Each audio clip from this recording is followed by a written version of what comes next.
You are listening to the Obstructed View Red Sox podcast, presented by Beyond the Monster.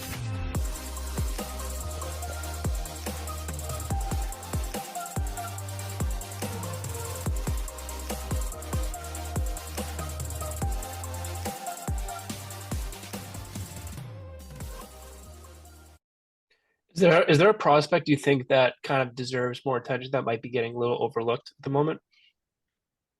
As the person responsible for Baseball America's top 10, of course not. I think that everyone, no, I'm kidding. A prospect who is overlooked, who deserves more attention.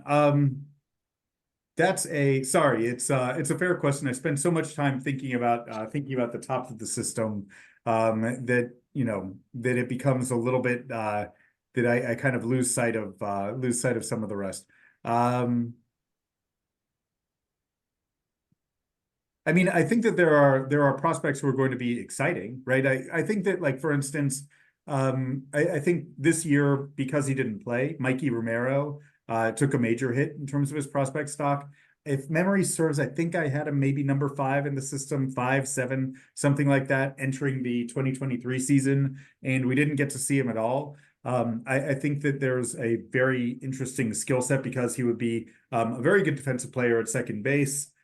If he is what he showed in high school, right? We don't know that. Part of the reason why his prospect stock has taken a hit is because we haven't seen him, and he's just a pure hitter, right? And one who had some strength in his swing, and so I think that there are some attributes there that are there's some skills there, some attributes there that could be pretty interesting, and and so I think that he's someone who certainly is kind of easy to forget. And for that matter, Miguel Blaze, right? Like, we don't talk about him at all when talking about the big prospects who are coming with the Red Sox.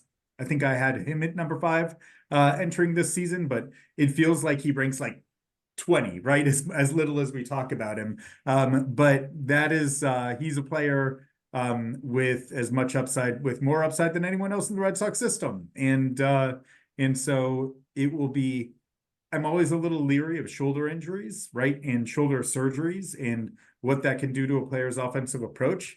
But if he is the same dynamic talent that he had shown at times in 2022, then he's probably overlooked right now.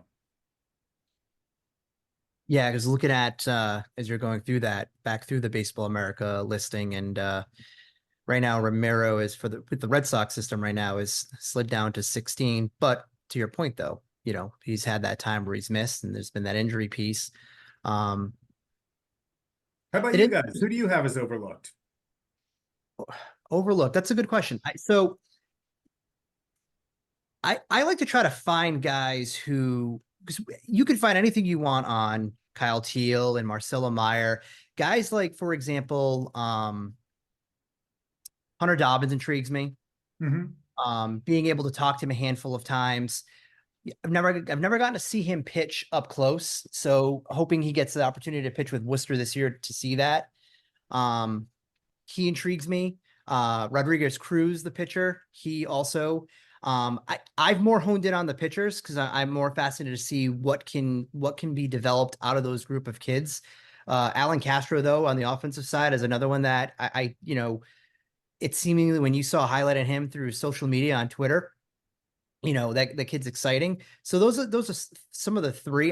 I'm more intrigued by the guys in the lower half of where Sox prospects may have or Baseball America, and to see how their journeys and how they can develop and kind of grow into what could be that next potential big prospect, or that prospect that's being thrown into a deal that brings the Sox something to help them on the major league level.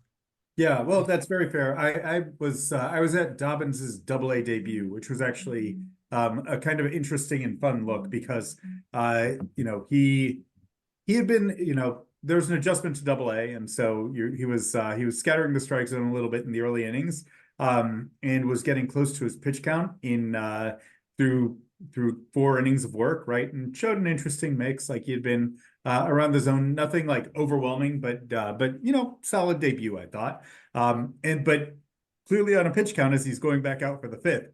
And then, the beauty of the 5 inning requirement for wins is that it creates an urgency in pitchers, because pitchers, I don't think that there's, no matter how much they intellectually downplay the idea of wins, I don't think there's a pitcher in the world who doesn't care about wins and care about the 5 innings.